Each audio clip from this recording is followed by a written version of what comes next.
Welcome, rebellious generals. This is Cross Keys in the Confederate campaign on Major General Difficulty in version 1.28.4 of the J&P Mod. In my opinion, Cross Keys is the toughest battle that I've faced so far in my campaign. Chronologically, you would play this battle in the middle of the three side battles, but I played it first for reasons that I'll explain in a moment. Thank you for taking the time to check out any of my materials related to the game. I hope that you find something to help you achieve success in your own campaigns. Do not hesitate to ask any questions in the comments. Be aware that Colonel, Brigadier General, and Major General difficulties all share an AI profile. Legendary has its own profile. Therefore, things that you see me do should easily translate to lower difficulties, but may not work in Legendary or be suboptimal. I normally play the battles in chronological order, which would be first Winchester, Cross Keys, and then Port Republic.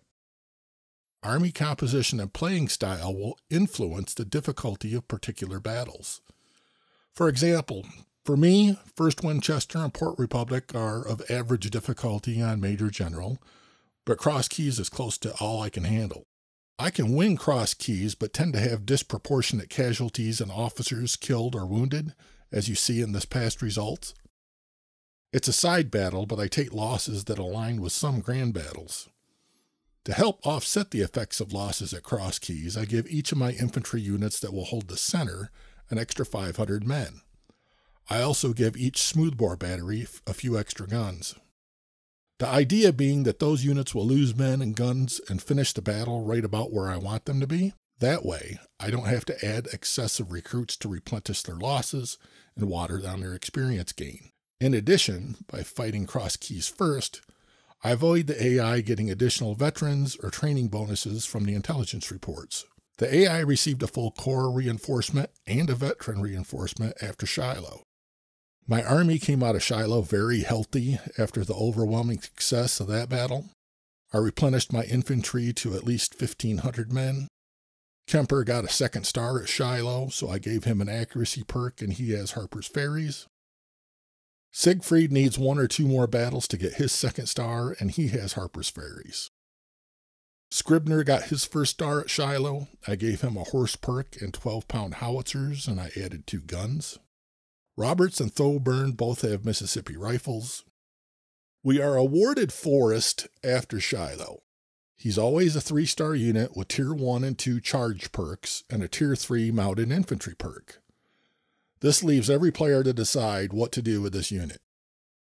Do you get him a battles led bonus so you can disband him and make something else? His 300 veterans would make a nice 2-star sniper unit. Do you keep him and just accept that the Tier 3 perk doesn't fit his weapon and the 2 charge perks? How effective is a melee cav with only 300 men? Do you keep him and give him carbines to use the Tier 3 perk while knowing that you don't have any Tier 1 or 2 accuracy bonuses? My solution was to merge Forrest into my best melee cav unit. This eliminated the 3 perks that Forrest had and drastically improved the effectiveness of my best melee cav. However, my existing officer didn't have enough experience to keep the unit at 2-star with the number of men that I wanted to add. He was also causing the unit to take an efficiency hit, so I put Forrest back in charge. I know that some players believe in keeping battle-led bonuses at all costs, but I'm not one of them. If all factors are equal, then yes, of course, I want to keep the battle-led bonuses. However, we must remember that the battle-led bonus's purpose is to give the officer and unit more experience. Therefore, if a high-level officer is sitting in the academy or barracks that gives more experience than a low-level officer with battles-led bonuses, then the lower-led officer is going to get replaced. Plus, think of how much more experience the unit will have once the high-level officer gets 4 battles led. Even though battles-led bonuses are awarded for the first 10 battles in this mod version, 66% of the increase comes in the first 4 battles. Speaking of replacing low-level officers with high-level officers, I had 3 lieutenant colonels with recruit infantry at Shiloh. Each made full bird colonel, but none had enough experience to get their unit the first star. However, I had 4 new level 88 colonels pop up in the academy as available to hire after Shiloh. 2 of them are Rhodes and Wilcox. So I swapped Rowett and Root with Rhodes and Wilcox, giving those units a star even after adding enough men to get them up to 2,000. I then gave each one a melee perk and the MJ&Gs with the 85 melee stat. These 2 units will be setting my center at this battle. Their unit stats are still low, so I don't want them doing a lot of melee fighting, but the perk and weapon will let them be effective in short bursts once a charging unit is wavering. Brooke got his first star at Shiloh. I give him a horse perk and Napoleons. Pugh and Jackson had the MJ&Gs at Shiloh, and now they have Mississippis. I added 3 guns to Peabody. I hired D.H. Hill with reputation points and gave him first corps since he's the highest ranking officer. I'm also taking my 4 next highest ranking officers as division commanders. That includes Johnston, my Avatar, Ransom, and Ferrero. I always take the maximum number of division officers since they receive a set amount of experience for deploying to the battle. I hope Hill and Johnston will get Major General at Gaines's Mill. I believe that's the earliest you can get a Major General in this mod version. I put 2 career points from Shiloh into training and my 3rd one into politics. Besides D.H. Hill, I didn't take anything else with reputation points. I will put all 3 career points from the side battles into politics and then take some of the weapons before Gaines's Mill. The AI has 26,166 men and 60 guns. I have 15,409 men and 41 guns. Actual numbers may be different after unit splits. I don't recommend purposely giving up either VP during the battle. However, you can give up one of the VPs as long as you hold it by the end of the battle. It is common for the AI to temporarily hold the center VP during my battle. If you give up the second VP, the battle will end in a loss once the contested timer expires for the second VP. That said, given the amount of cover at each VP and that the AI likely has larger or more experienced units, you'll likely have difficulty recapturing the VPs if you abandon them.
I have my 2 2,000-man assault units in the center, backed by 3 smoothbores.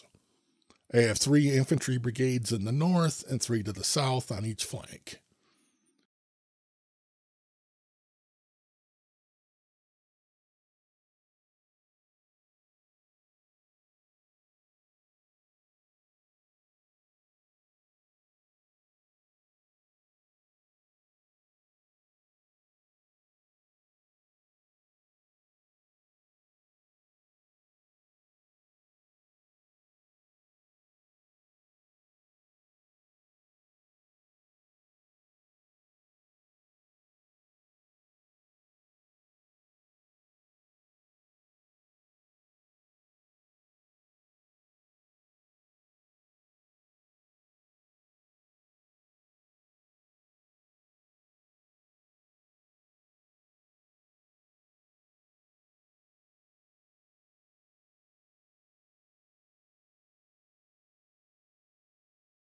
My melee cav will start in the south and go raiding for a bit before returning to support my infantry.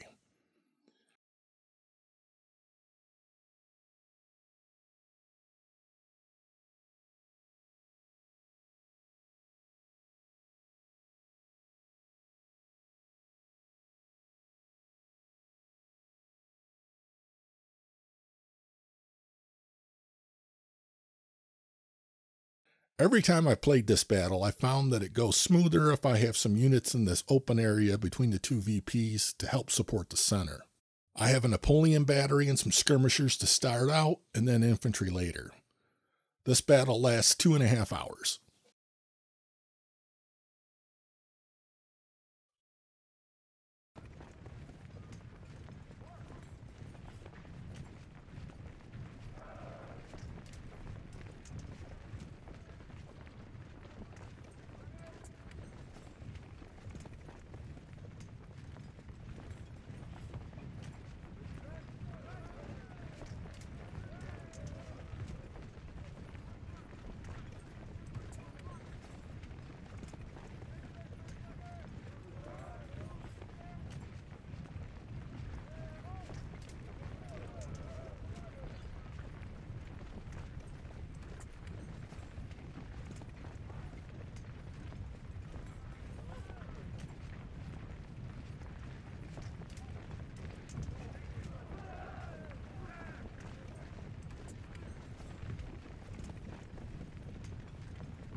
I thread my melee cav to the rear to intercept one of the artillery batteries. Ideally, I'll take control of the southern half of the battlefield. Normally, there are fewer units on the south side, allowing me to shift some forces to the center, but sometimes it doesn't work.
My center units sit back far enough that the AI units must move into the water or out into the open to engage my forces. The cover on the other side of the water is pretty good, so I don't want the AI to be able to use it.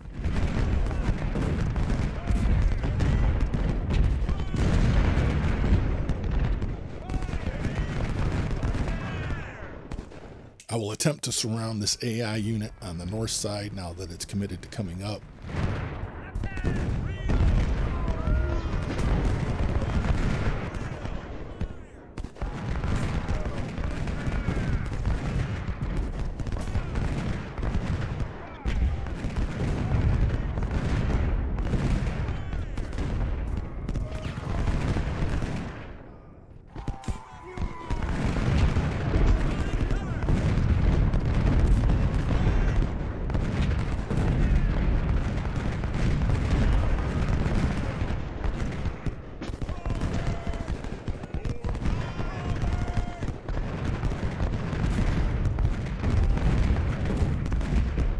It's easy to grab this supply wagon early on, but getting it back into my line isn't always that simple.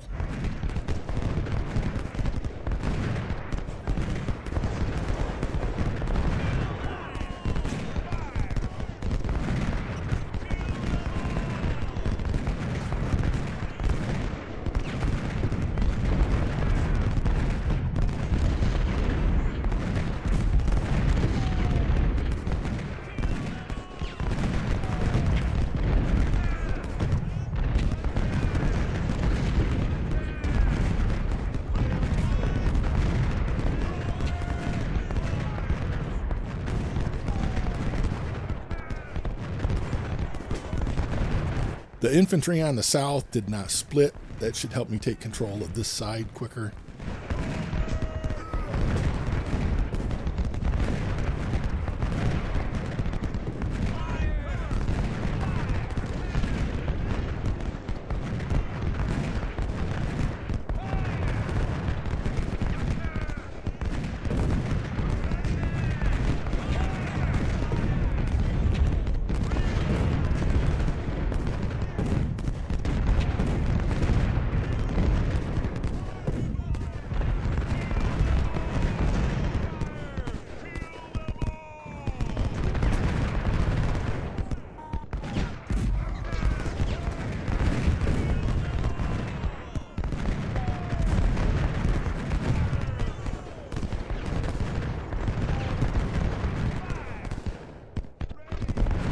As units start to rout, I have my cav come from behind to try to clean them up.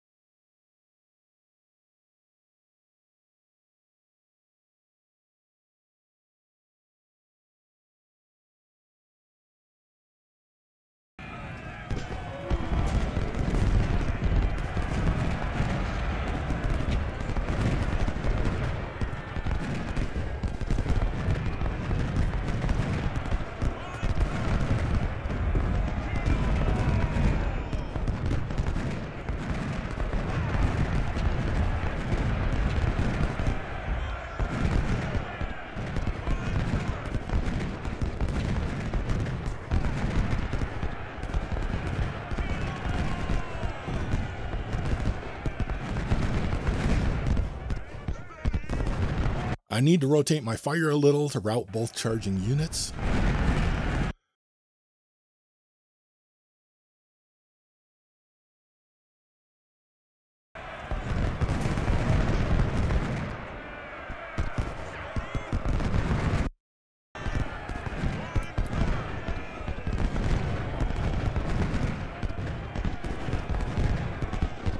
Since both stopped, my infantry will handle the forward unit and the 3 artillery can work on the heroic unit in the back.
I want this infantry and skirmisher to be surrounded so that I can take them both.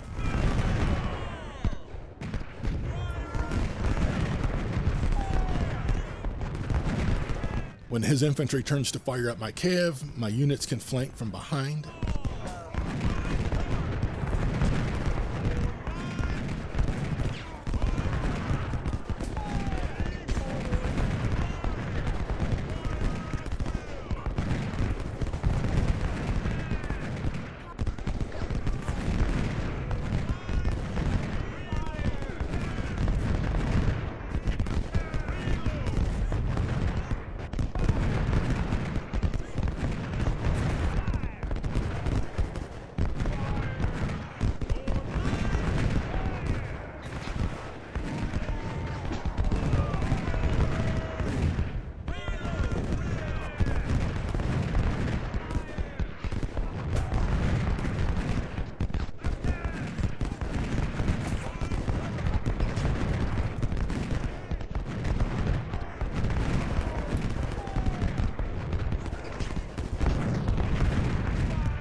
Alright, Kemper and Siegfried should be able to handle the south on their own from now on. Pew and the skirmishers can shift up to support the center, and my cav can head up to the other flank once this unit shatters or surrenders.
The next wave of AI will come in soon. I need to be careful about where my cav goes here. The AI controls the center VP right now just because of the number of men that it has in that center location. Even if the contester timer ran out, it wouldn't matter. I'd like to take out this artillery battery without getting flanked.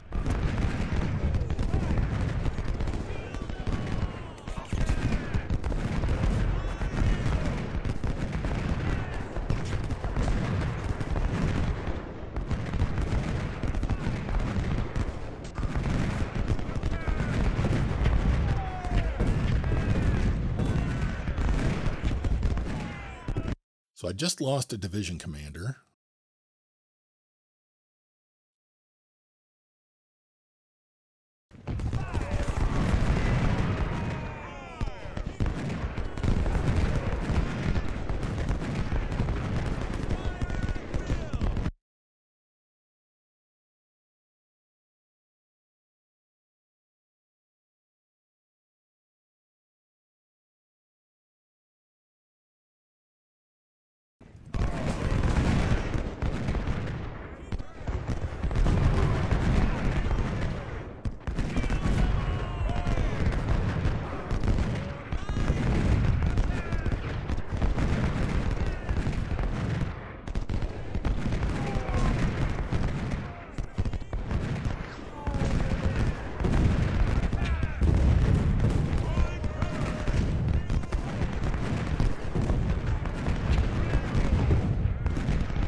We captured the artillery without being flanked.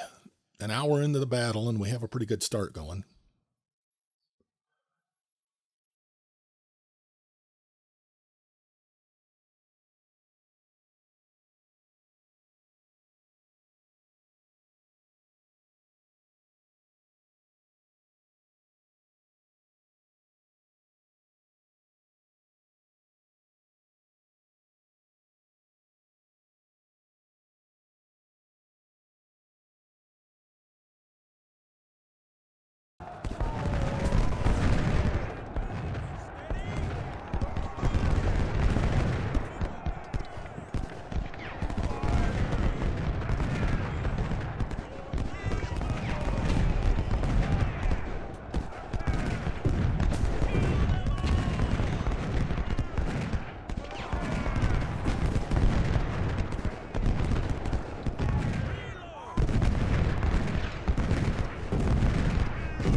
Looks like the AI wants that supply wagon back.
I'm going to have to charge this time.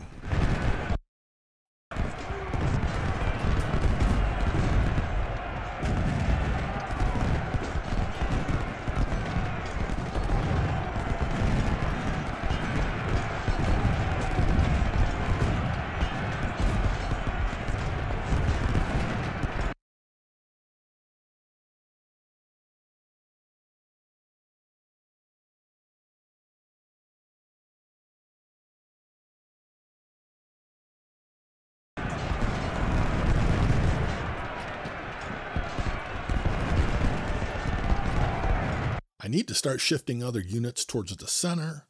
Wilcox isn't going to hold up for long.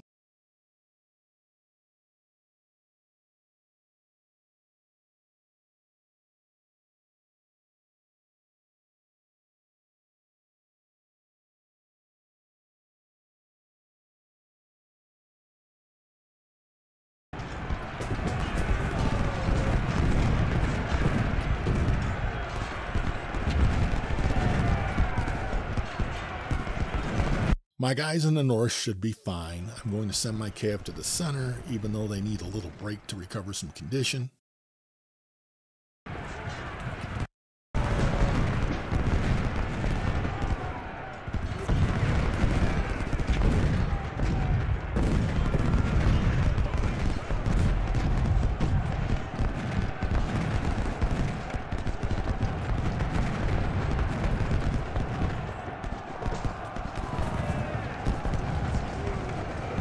I'm going to move Pugh and Roberts into the center woods, even if I need to double stack them.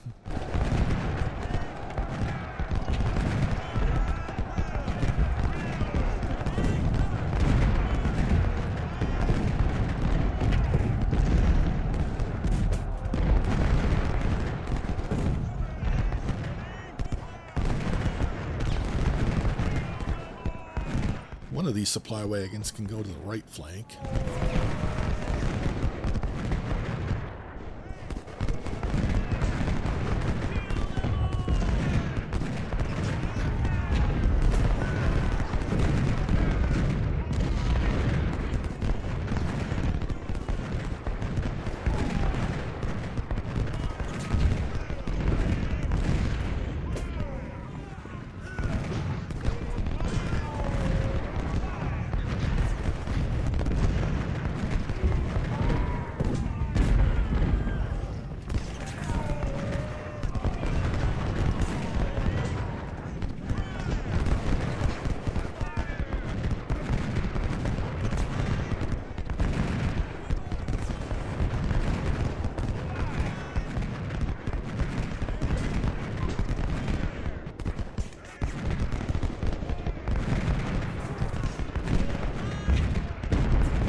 I'll let Wilcox rest.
I have another AI unit charging, going towards Siegfried.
Three more charging units coming in now.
Wilcox can move back up to replace other units routing now.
I'll move Jackson back to allow Roberts to fire.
think the AI is finally running out of steam. It has a few confident units, but not much.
I keep expecting that unit to charge on the south side, but evidently it's fixated on one of the detached skirmishers.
have the VP bag.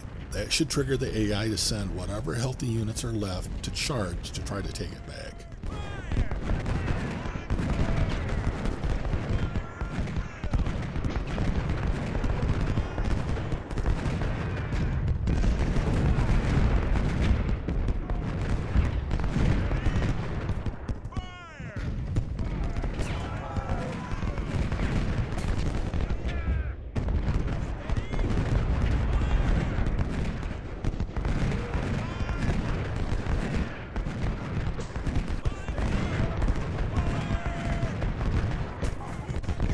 I'll send my Cav out to try to cause some trouble.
I'm not going to be happy if that artillery kills off one or more of my good officers before this ends.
I had 922 men killed, 2,980 wounded, and 456 missing, for a total of 4,358 casualties. The AI had 14,056 killed and 3,073 captured.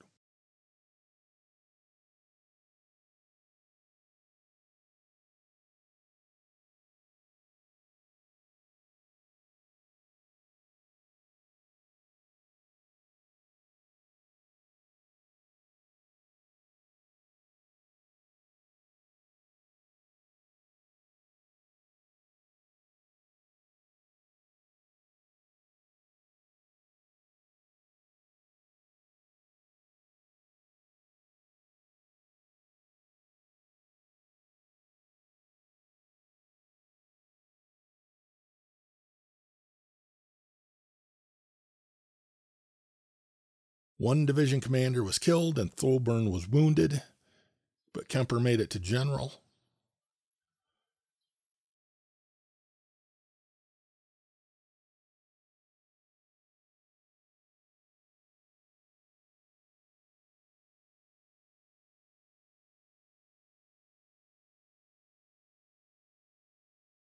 Siegfried got his second star, so that will help. So I'm going to fight Port Republic next. Thank you so much for spending some of your valuable time watching today. I hope you found something useful for your own campaigns, and I wish you much success, Generals.